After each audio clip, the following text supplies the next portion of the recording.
Good morning बच्चों। विद्यालय senior secondary school Bakliya online classes में आप सभी बच्चों का हार्दिक अभिनंदन है।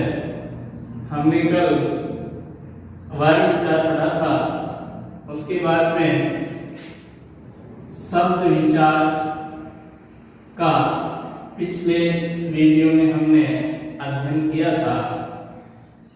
जैसा कि मैंने आपको बताया था, अपनी हिंदी भाषा में जो शब्द है वो 4 प्रकार के होते हैं। हिंदी भाषा में शब्दों का जो वर्गीकरण है 4 भागों में किया गया है। उन 4 में से पहला है अपने उत्पत्ति स्रोत के आधार पर, यानी शब्दों की जो उत्पत्ति है उनसी भाषा से हुई है, उस आधार पर इनको 5 भागों में डिवाइड किया गया है। शब्दों की जो उत्पत्ति है उसके आधार पर हिंदी भाषा में शब्दों का 5 प्रकार से वर्गीकरण किया गया है। उनमें पहला जो शब्द है वो है अपने तत्सम शब्द। तत्सम शब्द तत् प्लस सम, तत् प्लस सम के योग से बना है। ये जो शब्द है तत्सम, तत् प्लस सम के योग से बना है। यहाँ तत् का अर्थ होता है उसके, तत् का अर्थ होता है उसके, एवं सम का अर्थ होता है समान। सम का अर्थ होता है समान, अर्थात प्रत्येक भाषा की अपनी मूल भाषा होती है। प्रत्येक भाषा की अपनी मूल भाषा होती है। उससे मूल भाषा के समान प्रयुक्त होने वाले, मूल भाषा के समान प्रयुक्त होने वाले शब्दों को भी तत्सम शब्द के नाम से जाना जाता है। ये तो होगी इसकी परिभाषा। अब जैसा कि आप जानते हैं, अपनी हिंदी भाषा की मूल भाषा है वो संस्कृत मानी जाती है। हिंदी भाषा की मूल भाषा है वो संस्कृत मानी जाती है, अर्थात संस्कृत के वो शब्द जो हिंदी में संस्कृत के समान ही काम में आते हैं या लिखे जाते हैं, उन शब्दों को ही हिंदी में तत्सम शब्द के नाम से जाना जाता है। तो ये तो इसकी परिभाषा। अब कुछ तत्सम शब्द हम देख लेते हैं, जैसे आम्रचूर्ण, घृत, ग्रह, पुत्र, कटु, आम्र, सूर्य, चंद्र, क्षीर, निम्बुक, घट, बलिपत्र, यम, सर्प, नासिका, वधु, अंधकार इत्यादि ये कुछ शब्द हैं जिन्हें तत्सम शब्द के नाम से जाना जाता है। इसका दूसरा जो भेद है वो है तद्भव। दूसरा जो प्रकार है वो है तद्भव।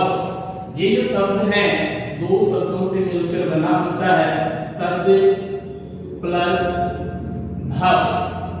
तद प्लस से भव के योग से बना होता है। तद का अर्थ होता है उसके, तद का अर्थ होता है उसके, एवं भव का अर्थ होता है समान। भव का अर्थ होता है समान, अर्थात जिनकी उत्पत्ति तो संस्कृत भाषा ही मानी जाती है, जिनकी उत्पत्ति तो संस्कृत भाषा ही मानी जाती है, परंतु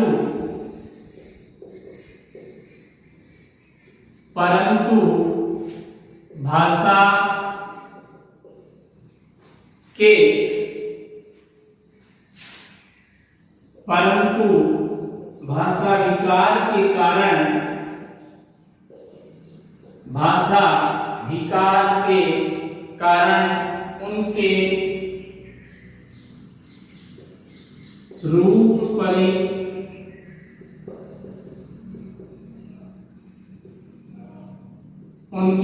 में परिवर्तन हो गया है, उनके रूप में परिवर्तन हो गया है या परिवर्तन आ गया है। ऐसे शब्दों को हिंदी भाषा में तद्भव शब्द के नाम से जाना जाता है, तद्भव शब्द कहा जाता है। अर्थात वे शब्द जिनकी मूल भाषा तो संस्कृति मानी जाती है, लेकिन समय विशेष के कारण से, काफी समय से काम में आने के कारण से भाषा में विकार उत्पन्न हो गया और उस विकार के कारण से उन शब्दों के रूप में परिवर्तन आ गया। ऐसे शब्दों को ही हिंदी में तद्भव शब्द के नाम से जाना जाता है। जैसे देखिए, आमचूर्ण संस्कृत का शब्द है, अब तद्भव हो जाएगा इसका आमचूर। अगला है घी, ग्रह का हो गया घर, सूत्र का हो गया कूट, कटु का कड़वा, आम्र का आम, सूर्य का सूरज और चंद्रमा का चांद, क्षीर का खीर, नींबू का नींबू, घट का घड़ा, बलिवन का बेल, यम का जम, सर्प का सांप, नासिका का नाक, वधु का बहू, अंधकार का अंधेरा इत्यादि। तो इन शब्दों में देखिए, शब्द तो मूल रूप से संस्कृत के हैं, लेकिन काफी समय से प्रचलन में आने के कारण से इन शब्दों में भाषा विकार उत्पन्न हो गया है। इन्हीं शब्दों को हिंदी में तद्भव शब्द के नाम से जाना जाता है। अगला है आपके नंबर 3, देशज शब्द। तीसरा जो इसका प्रकार है वो है देशज शब्द। अब इसकी परिभाषा देखिए, देश प्लस जय, अर्थात देश का अर्थ है यहाँ पर केवल एक स्थान विशेष से, पूरे देश से इसका अर्थ नहीं है, बल्कि स्थान विशेष से इसका अर्थ ग्रहण किया गया है। स्थान विशेष और जय का अर्थ होता है जन्म लेने वाला, अर्थात वो शब्द जो केवल एक स्थान विशेष में ही प्रचलन में रहते हैं, थोड़े से विशेष के बाद में उन शब्दों का प्रचलन समाप्त हो जाता है। उन शब्दों को ही हिंदी में देशज शब्द के नाम से जाना जाता है। या दूसरी परिभाषा, वे शब्द जो किसी क्षेत्र विशेष के लोगों के द्वारा, वे शब्द जो किसी क्षेत्र विशेष के लोगों के द्वारा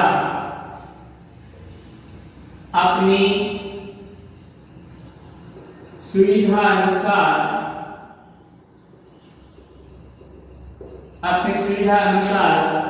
बना लिए जाते हैं,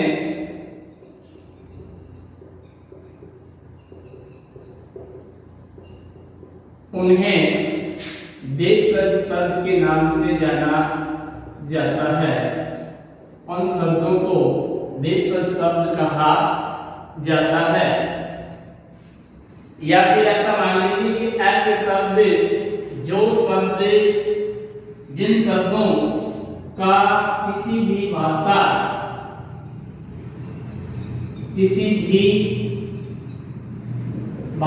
में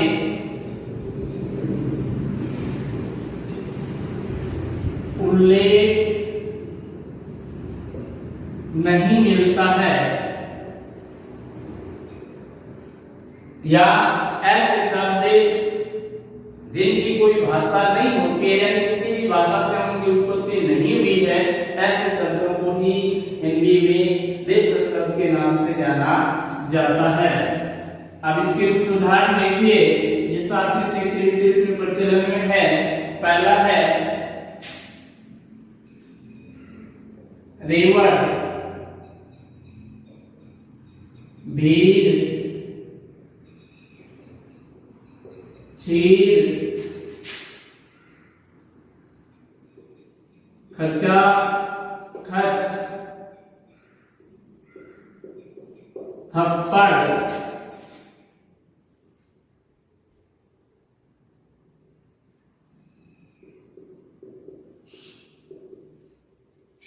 जलेबी, गड़बड़,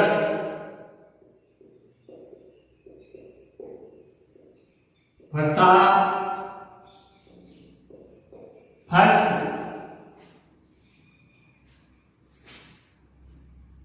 ऊबड़, खाबड़, बा,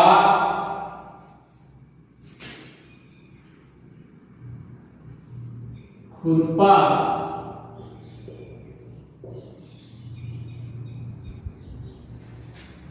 छतेरा,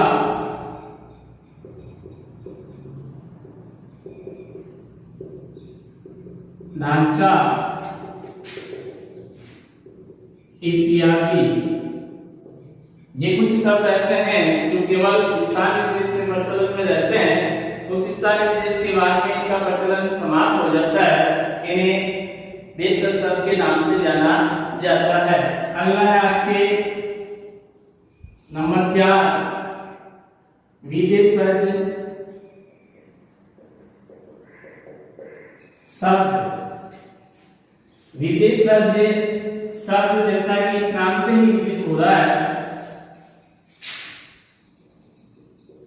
विदेश प्लस जय। विदेश का अर्थ होता है दूसरा देश और जय का अर्थ आप जानते हैं जन्म लेने वाला, अर्थात वो शब्द जो जिनकी मूल भाषा तो विदेशी भाषा है लेकिन उनका प्रयोग वर्तमान में हिंदी भाषा में किया जा रहा है और वो हिंदी भाषा में इतने घुल मिल गए हैं कि उनको हम हिंदी भाषा से पृथक या अलग नहीं कर सकते। ऐसे शब्दों को ही विदेशज शब्द कहा जाता है। या इनकी परिभाषा आप ऐसा लिख देना, ऐसे शब्द जो विदेशी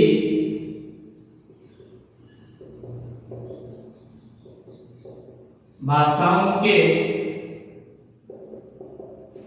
शब्द हैं और हिंदी में उनका प्रयोग या प्रचलन है, उन्हीं शब्दों को विदेशज शब्द के नाम से जाना जाता है। देखिए कुछ विदेशी शब्द है जैसे पेन, कॉपी, रजिस्टर, कार, बस,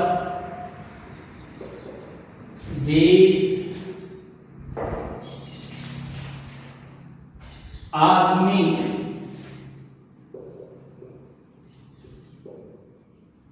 औरत, औलाद,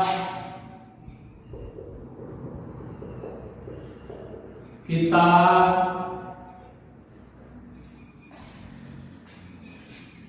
जिला, हिंदी,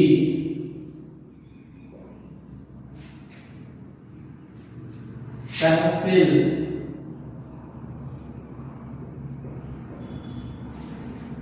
शादी,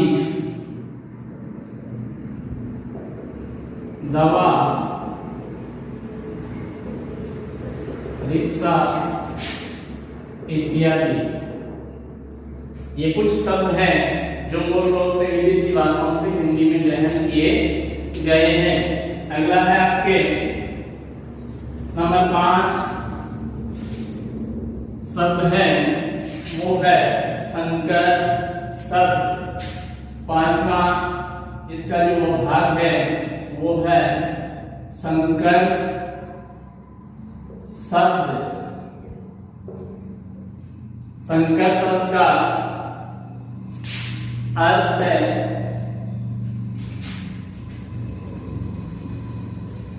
जो दो के सम्मिश्रण से बनता है, दो के सम्मिश्रण से बनता है, उसे क्या कहते हैं, संकर के नाम से जानते हैं। संकर शब्द दो भाषाओं के योग से बनते हैं, दो भाषाओं के योग से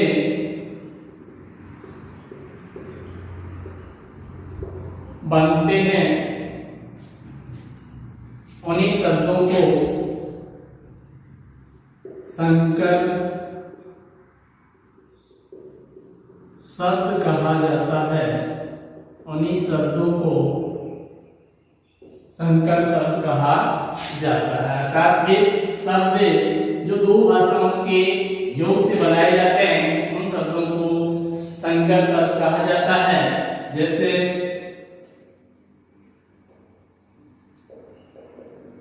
जांचकर्ता, पहला शब्द है आपके सामने जांच करता। ये शब्द दो शब्दों से बना है, जांच प्लस कर्ता। कर्ता जो शब्द है वो संस्कृत का शब्द है, अर्थात तत्सम शब्द है। कर्ता शब्द है अपने संस्कृत का शब्द है, और जांच शब्द है वो फारसी भाषा का शब्द है। अर्थात इन दोनों शब्दों को मिलाकर के एक नया शब्द बन गया, जांच करता। इसी शब्द को क्या कहा जाएगा, संकर शब्द कहा जाएगा। दूसरा शब्द है लाठी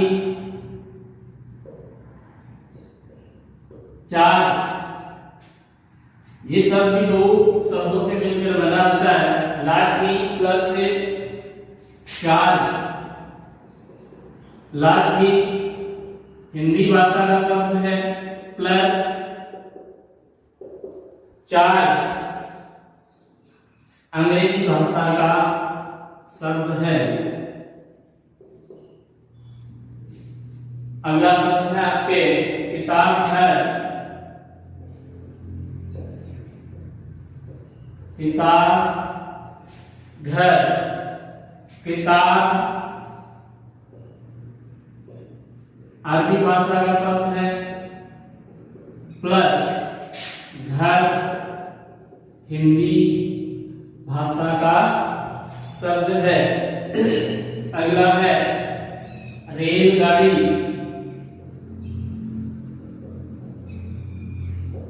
रेल अंग्रेजी का शब्द है, प्लस गाड़ी हिंदी भाषा का शब्द है। तो इस प्रकार से अपने उत्पत्ति स्रोत के आधार पर शब्द 5 प्रकार के माने जाते हैं। नंबर 1 तत्सम शब्द, दूसरा तद्भव शब्द, तीसरा देशज शब्द, चौथा विदेशर शब्द पांचवा संकर शब्द। अगला है नंबर 2 रचना के आधार पर। दूसरा जो शब्द है वो है रचना के आधार पर। रचना के आधार पर, इस आधार पर, इस आधार पर शब्द 3 प्रकार के माने जाते हैं। 3 प्रकार के माने जाते हैं। पहला है रूढ़ शब्द,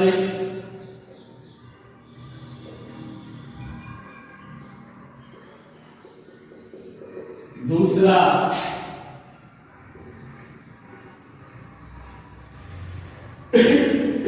यौगिक शब्द,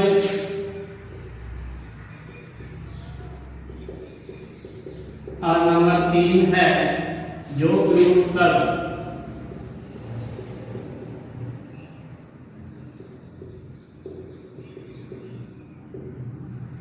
रूढ़ शब्द, यौगिक शब्द और योग रूढ़ शब्द। अब देखिए पहला जो रूढ़ शब्द है इसको समझने का प्रयास करते हैं। रूढ़ शब्द ऐसे शब्दों को कहा जाता है जिन शब्दों में कोई अन्य शब्द मिला हुआ नहीं रहता है। इसकी परिभाषा में लिखेंगे वे शब्द जो अपनी स्वतंत्र स्थिति को, वे शब्द जो अपनी स्वतंत्र स्थिति को प्रकट करते हैं उन्हें रूढ़ शब्द कहा जाता है। उन शब्दों को ही रूढ़ शब्द कहा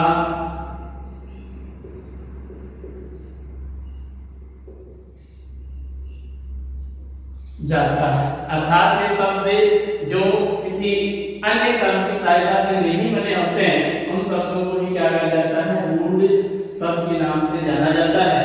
जैसे देखिए पेड़, पानी, पुस्तक, पेन,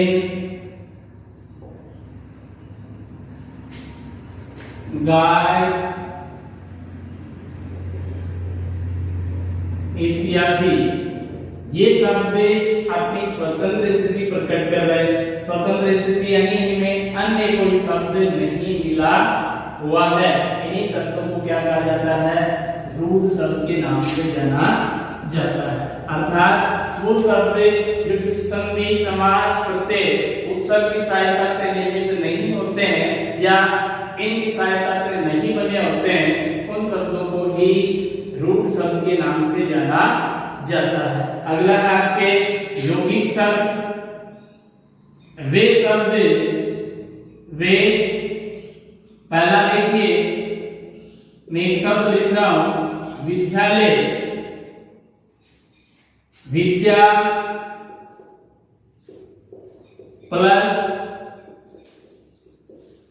आले। तो ये शब्द दो शब्दों से जब संधि होगी दोनों शब्दों की, तो संधि होने के उपरांत ये नया शब्द बनेगा विद्यालय। अर्थात इसमें दो शब्द है, इसी शब्द को हम क्या कहेंगे, हिंदी में यौगिक शब्द के नाम से जानेंगे। अर्थात वे शब्द जो संधि, ऑब्लिक समास,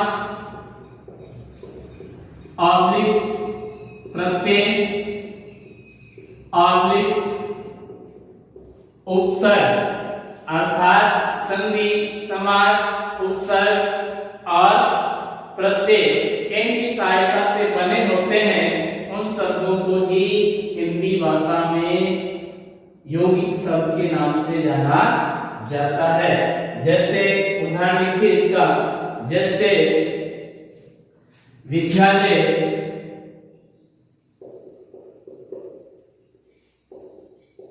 सूर्योदय, हास्य,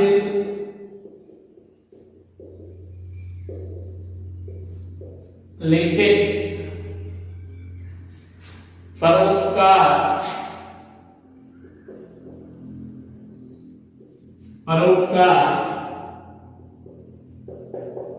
सामाजिक,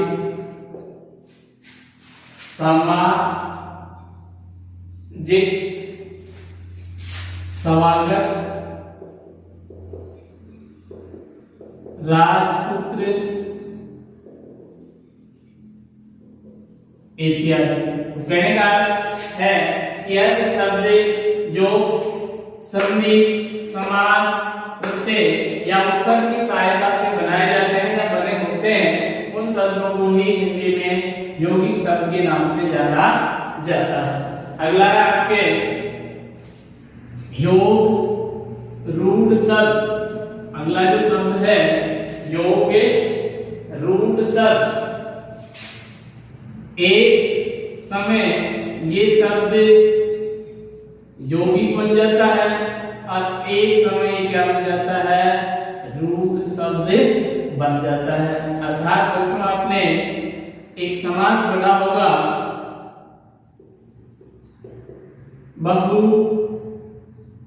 बहुव्रीहि समास। बहुव्रीहि समास, इस समास का एक उदाहरण मैं आपको दे रहा हूं, लंबोदर।